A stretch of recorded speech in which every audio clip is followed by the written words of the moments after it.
కార్యక్రమమును వీక్షిస్తున్న మీ అందరికీ యేసుక్రీస్తు నామమున వందనములు.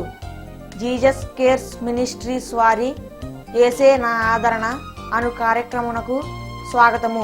ఇప్పుడు మా నాన్నగారు పాస్టర్ వై మోహన్ రావు గారు దైవ సందేశం అందించెదరు.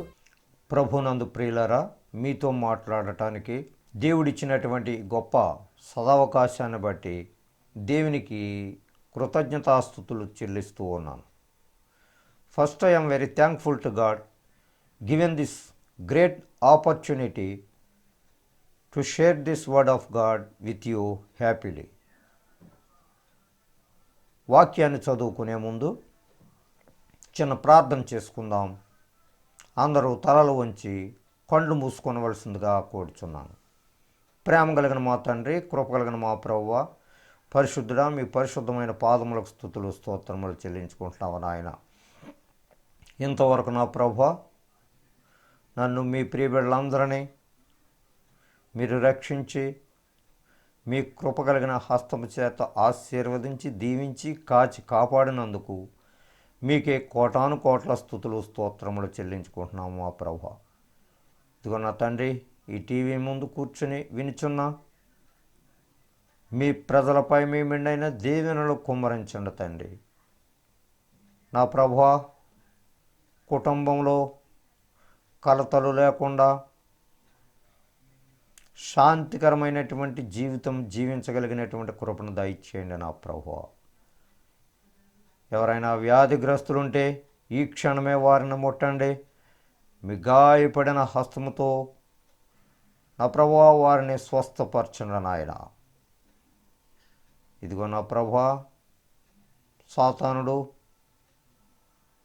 మీ వాక్యాన్ని ఎత్తుకొని పోకుండా నా ప్రభువా మంచి విశ్వాసముతో మీ ప్రియబిడ్డలు విని వాటి ప్రకారంగా జీవించగలిగినటువంటి భాగ్యాన్ని దయచేయమని ఈ చిన్ని ప్రార్థన మీ సముఖములో చేర్చుకోమని మా ప్రభును ప్రియకుమారుడనే యేసునామమున వేడుకుంటున్నాం తండ్రి, ఆమేన్. ప్రభునందు ప్రియులారా, దేవుని వాక్యాన్ని చదువుకుందాం. మనమందరం కూడా దేవుని యొక్క వాక్యాన్ని వినాలని ఎంతో ఆతృతతో దేవుని యొక్క సన్నిధినికి వెళ్ళినటువంటి వారు చాలామంది ఉంటారు. అయితే దేవుని యొక్క వాక్యాన్ని వింటున్నాం, దేవుని సన్నిధిలో ప్రతి వారం వెళుతున్నాం, దేవుని సన్నిధిలో మంచి వాక్యాన్ని విని వాటి ప్రకారంగా మనం జీవిస్తున్నాం. అయితే నా బ్రతుకులో దేవుడు ఏ విధమైనటువంటి గొప్ప కార్యాలు చేయటం లేదు, నేను అనుకునేటువంటి కోరికలు నాకు సిద్ధించటం లేదు అనేటువంటి ప్రజలు చాలామంది ఈ లోకంలో ఉన్నారు. అయితే దేవుని యొక్క కృప, దేవుని యొక్క కాపుదల వారి మీద ఎల్లప్పుడూ ఉంటుంది అనేటువంటి సంగతిని వారు మర్చిపోతూ ఉన్నారు కొంతమంది. అయితే దేవునిలో విశ్వాసం కలిగినటువంటి వారు ఏ భయము చేత కూడా వారు పీడించబడరు. ఎందుకనంటే దేవునిలో గొప్ప నమ్మకం కలిగి జీవిస్తూ ఉంటారు వాళ్ళు. భయం వచ్చినా, వేదన వచ్చినా, శోధన వచ్చినా ఇదంతా కూడా దేవునికే అప్పచెప్పుకొని వారి యొక్క జీవితాన్ని ముందుకు కొనసాగించేటువంటి వారు చాలామంది ఉన్నారు. ఆ విధమైనటువంటి పరిస్థితిలో మనమందరము జీవించాలే తప్ప దేవుడు నా ప్రార్థన వినలేదు, దేవుడు నాకు మేలు చేయలేదు, ఈ వ్యాధితోటి నేను ఎంతో కాలంగా బాధపడుతూ ఉన్నాను అనేటువంటి వేదన చాలామందిలో కలుగుతూ ఉంటుంది. అయితే దేవుని యొక్క వాక్యం ఇలా సెలవిస్తూ ఉంది. కీర్తనల గ్రంథము 71వ అధ్యాయము 20వ వచనములో ఈ విధముగా మనతో మాట్లాడుతూ ఉన్నారు. The book of Psalms chapter 71 verse 20. అనేకమైన కఠిన బాధలను కలుగజేసిన వాడా, నీవు మరలా మమ్ము బ్రతికించెదవు. దేవునికి స్తోత్రం, హల్లెలూయా.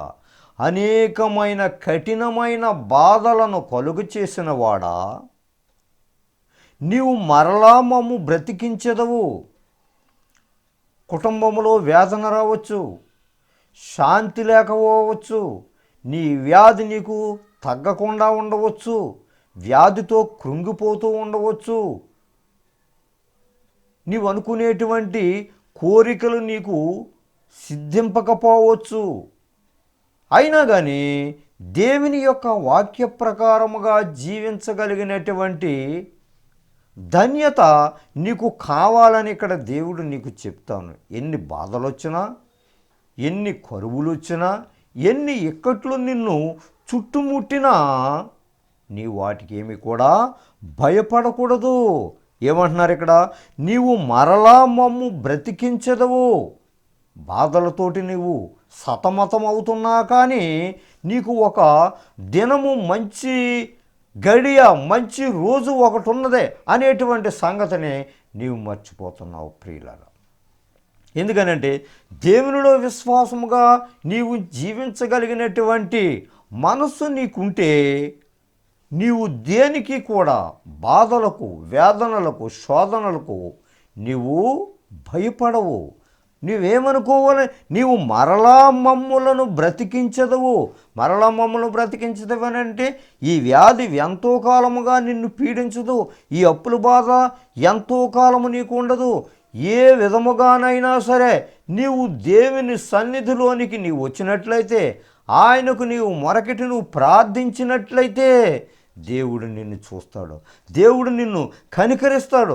దేవుడే తప్ప ఈ వ్యాధిలో నుంచి నిన్ను బయటికి లాగినటువంటి వారు ఎవరో కూడా కనపడరు.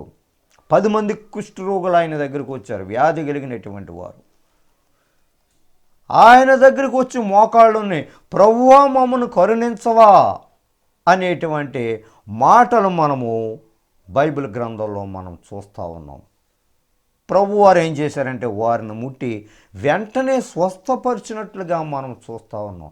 ఈ లోకంలో ఎవరూ కూడా వారి యొక్క వ్యాధి నుంచి విడుదల చేయలేకపోయారు.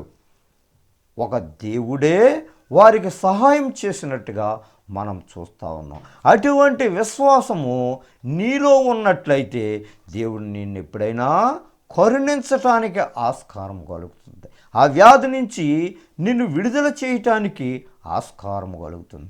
మెట్టుకు నీవు దేవునిలో విశ్వాసం ఉంచి ఈ వ్యాధిలో నుంచి నన్ను ఎప్పుడైనా స్వస్థపరుస్తాడు అనేటువంటి గొప్ప నమ్మకం, దృఢమైనటువంటి విశ్వాసం నీలో ఉన్నట్లయితే దేవుడు తప్పనిసరిగా స్వస్థపరుస్తారు.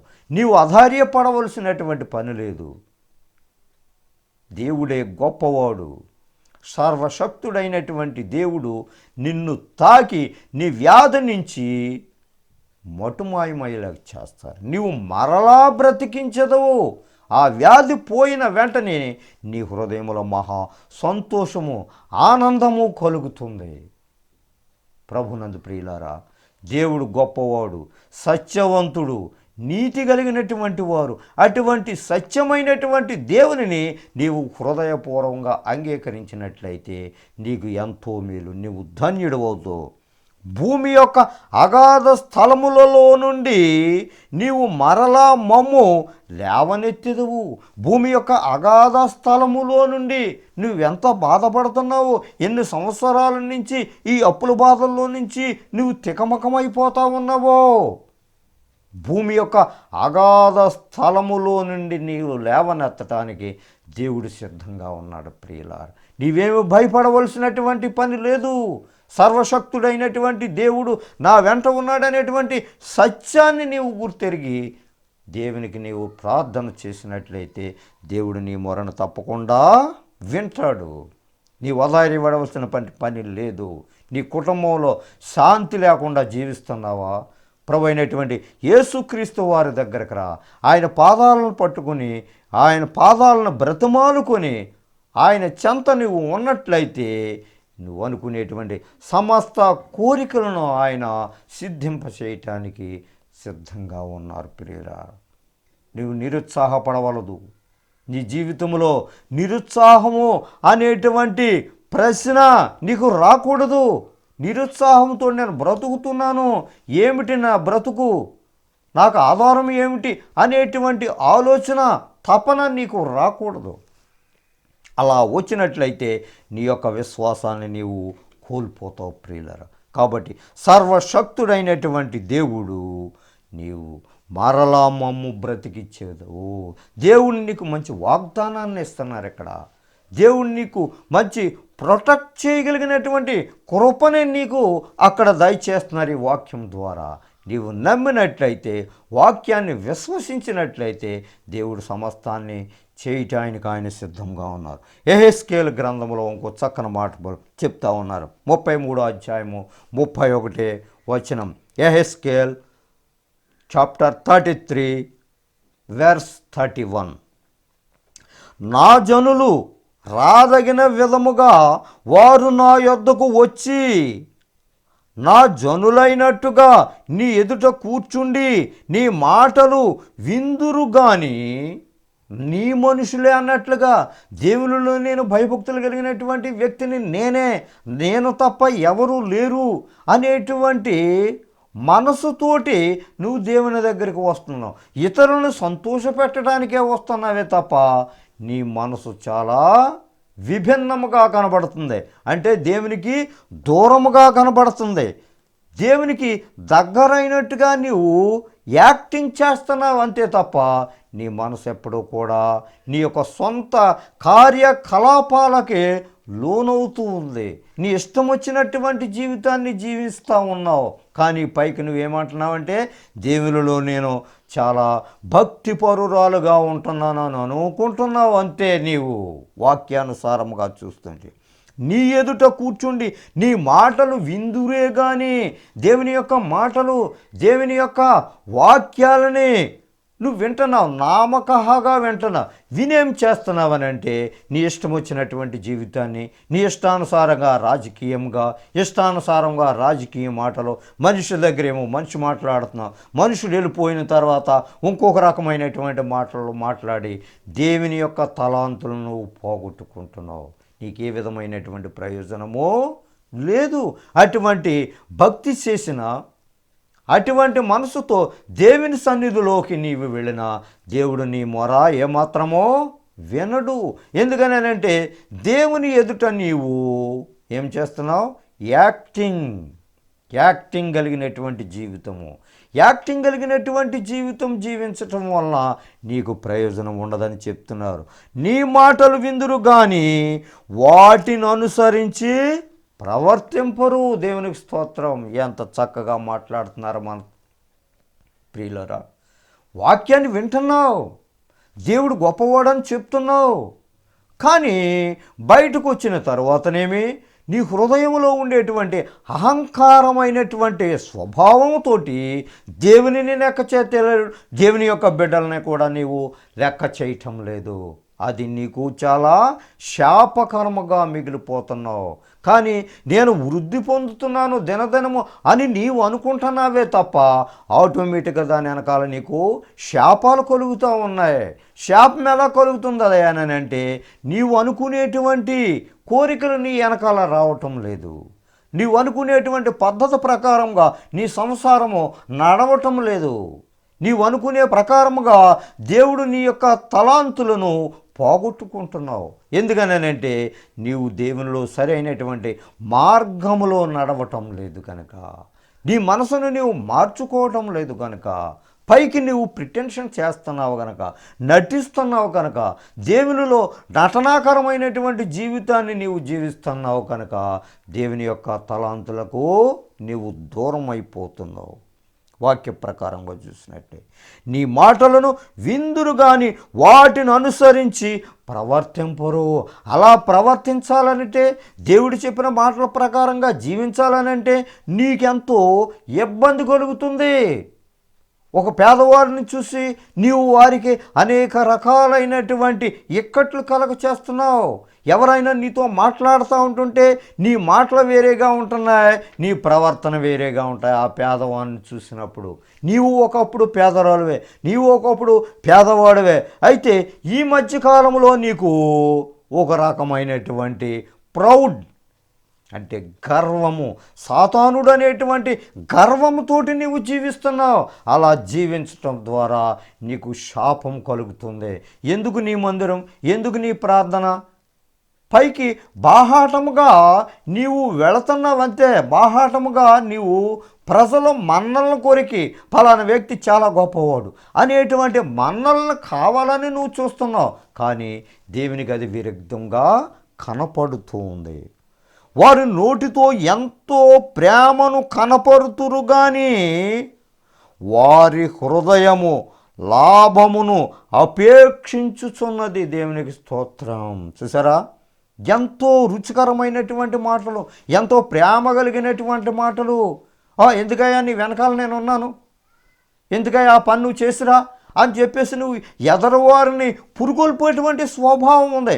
నీవు సాతాను చేష్టలతోటి జీవిస్తూ ఉన్నావు గనక ఎదుటి వ్యక్తి వాటిని గ్రహించలేనటువంటి స్థితిలో ఉన్నారు. ప్రియులారా, ఎంతో ప్రేమ కలిగినటువంటి మాటలు ఆ వ్యక్తిని వేరే రకంగా మలిసి నీ యొక్క మార్గంలో లాగుకోవడానికే ప్రయత్నం చేస్తున్నావే తప్ప దేవుని యొక్క మార్గము, దేవుని యొక్క భయము, దేవుని యొక్క సన్నిధి ఉన్నట్లయితే నీకు దేవుని యొక్క భయముతో జీవించినటువంటి వ్యక్తివుగా నీవు కనబడితే ఇలాంటి కార్యక్రమాలకు నీవు పురుగొల్పవు.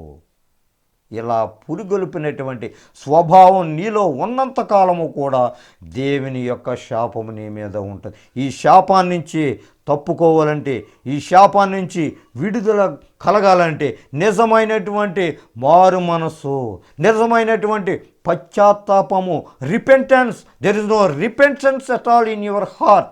నీ హృదయంలో రిపెంటెన్స్, పశ్చాత్తాపం అనేటువంటిది లేదు, రాదు.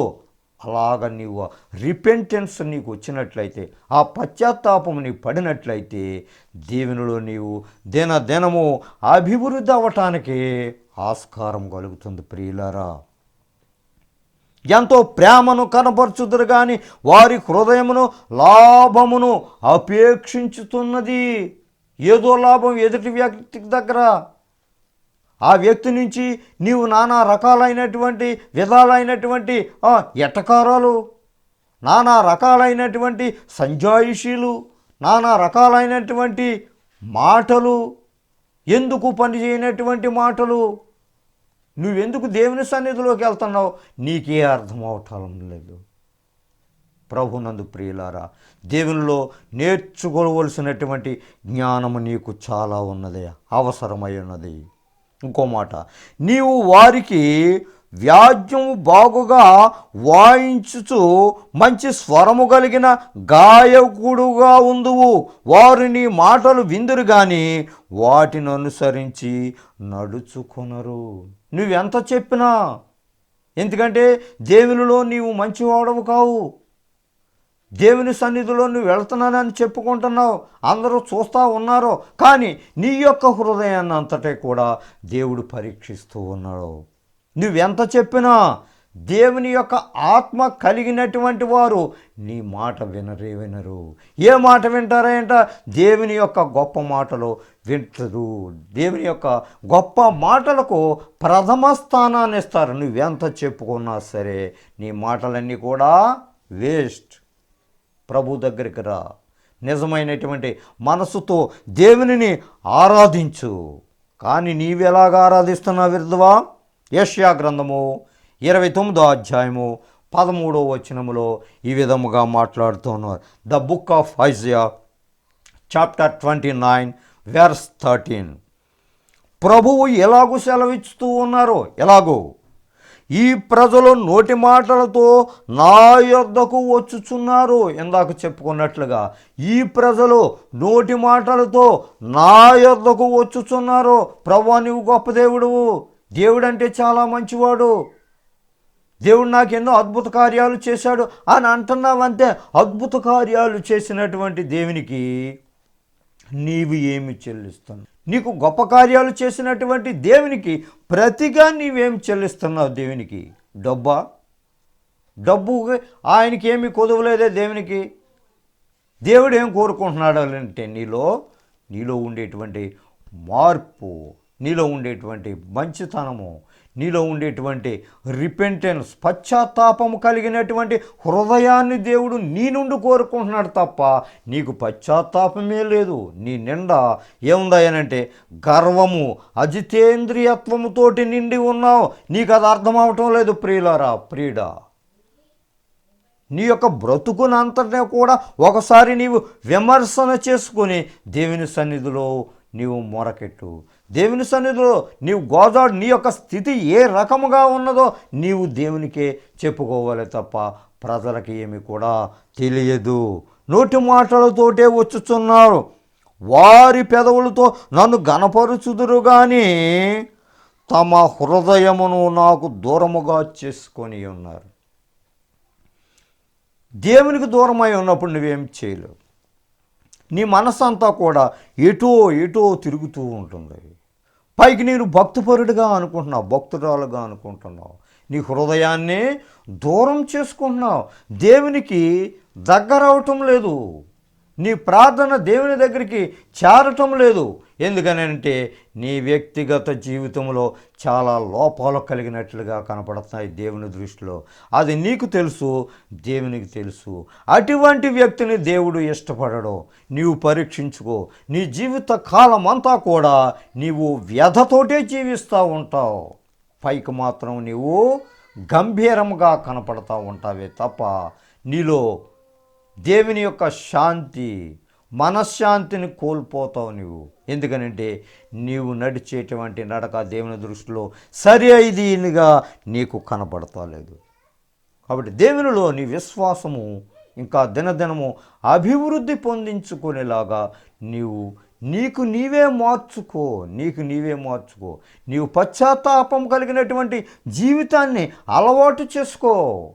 అటువంటి పశ్చాత్తాపము లేనటువంటి బ్రతుకు దేవునికి ఇష్టము కాదు.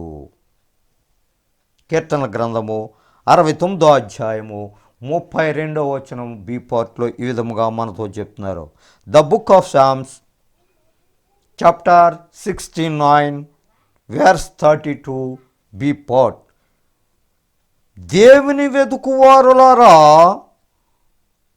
మీ ప్రాణము తెప్పరిల్లునుగాక.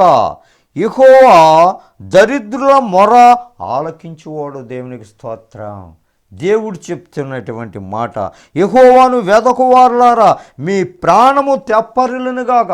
నీవు తెప్పరిల్లాలనంటే, నీ బాధల్లో నుంచి బయటకు రావాలనంటే, నీ వ్యాధిలో నుంచి నిన్ను దేవుడు రక్షించాలంటే, నీ వ్యాధిలో నుంచి దేవుడు స్వస్థపరచాలనంటే నువ్వేం చేయాలనంటే దేవునిని వెతుకు.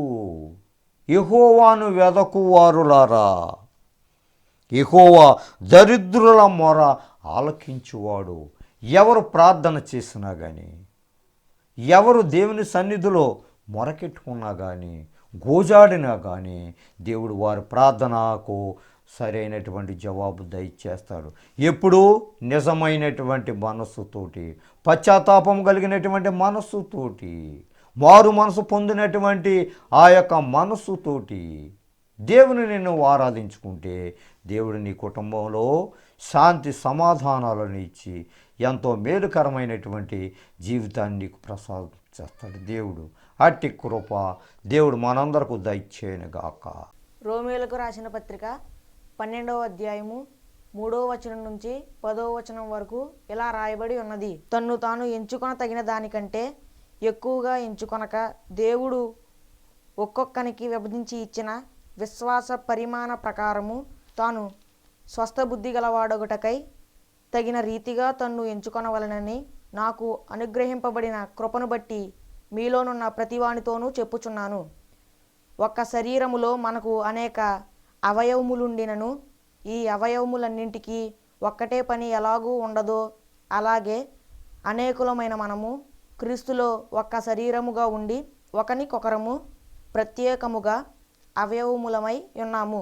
మనకు అనుగ్రహింపబడిన కృప చొప్పున వేర్వేరు కృపావరములు కలిగిన వారమై ఉన్నాము గనుక ప్రవచన వరమైతే విశ్వాస పరిమాణము చొప్పున ప్రవచింతము, పరిచర్య అయితే పరిచర్యలోను, బోధించువాడైతే బోధించుటలోను, హెచ్చరించువాడైతే హెచ్చరించుటలోను పని కలిగి ఉందుము.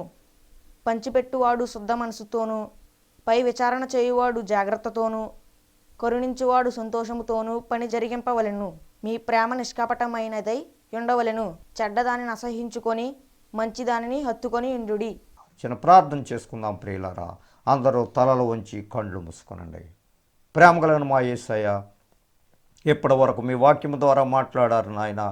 ఎవరికైతే నా ప్రభువా పశ్చాత్తాపము లేకుండా జీవిస్తున్నారో నా ప్రభువా, వారికి పశ్చాత్తాపం కలిగి చేయండి. మారు మనసును దయచేయండి నాయన. మీ రక్షణ భాగ్యాన్ని ప్రతి ఒక్కరికి ఇవ్వండి నా ప్రభువా. గర్వపు మాటలు నా తండ్రి, మిమ్మల్ని లెక్క చేయనటువంటి స్థితి ఎవరి వద్దైనా ఉంటే నా ప్రభువా, అట్టి వారితో మీరు మాట్లాడండి. వారికి సహాయం చేయండి నా ప్రభువా. వారి మనసులను మార్చండి. మీరే గొప్ప దేవుడు, సత్యవంతుడు అనేటువంటి సత్యాన్ని వారికి గుర్తెరిగేలా సహాయం చేయండి నా తండ్రి. ఇదిగో నా తండ్రి, ఈ టీవీ ముందు కూర్చుని మీ వాక్యాన్ని వినుచున్న మీ ప్రజలపై మీ మెండైన దీవెనలతో నింపండి నా ప్రభువా. వ్యాధిగ్రస్తులను ఈ క్షణమే ముట్టండి నా తండ్రి. ఎవరైతే అప్పుల బాధలో ఉన్నారో నా తండ్రి, శాంతి లేకుండా జీవిస్తున్నారో నా ప్రభువా, వారి అప్పులను తీర్చేటువంటి మార్గాన్ని వారికి దయచేయండి నా ప్రభువా. శాంతికరమైనటువంటి జీవితాన్ని ప్రసాదించండి. ప్రతి ఒక్కరు మీ యందు భయభక్తులు కలిగేటువంటి జీవితాన్ని ప్రసాదించమని, ఈ చిన్ని ప్రార్థన మీ సముఖంలో చేర్చుకోమని మా ప్రభును ప్రియకుమారుడైన యేసునామమున వేడుకుంటున్నాం తండ్రి. ఆమేన్. మన తండ్రి అయిన దేవుని ప్రేమ, కుమారుడైన యేసుక్రీస్తు వారి యొక్క కృప, పరిశుద్ధాత్మ యొక్క అన్యోన్య సహవాసము మనకును ఆయన నమ్మిన బిడ్డలకును, ముఖ్యంగా ఈ టీవీ ముందు కూర్చొని నీ వాక్యాన్ని వినిచిన మీ ప్రజలపై మీ మెండైన దీవెనతో నింపుముగాక. ఆమేన్. God bless you all. మీ అందరికీ నా వందనములు.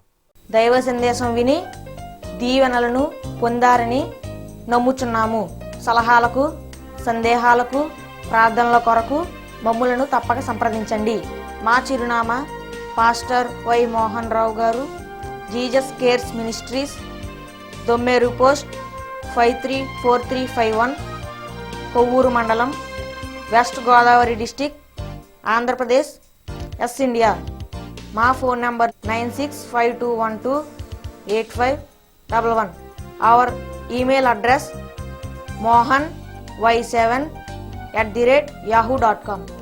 మా చిరునామా పాస్టర్ వై మోహన్ రావు గారు, Jesus cares ministries, Dommeru post 534351, Kovvur మండలం, పశ్చిమ గోదావరి జిల్లా, ఆంధ్రప్రదేశ్, ఎస్ ఇండియా. మా ఫోన్ నంబర్ 9652128511. మా ఈమెయిల్ అడ్రస్ mohany7@yahoo.com.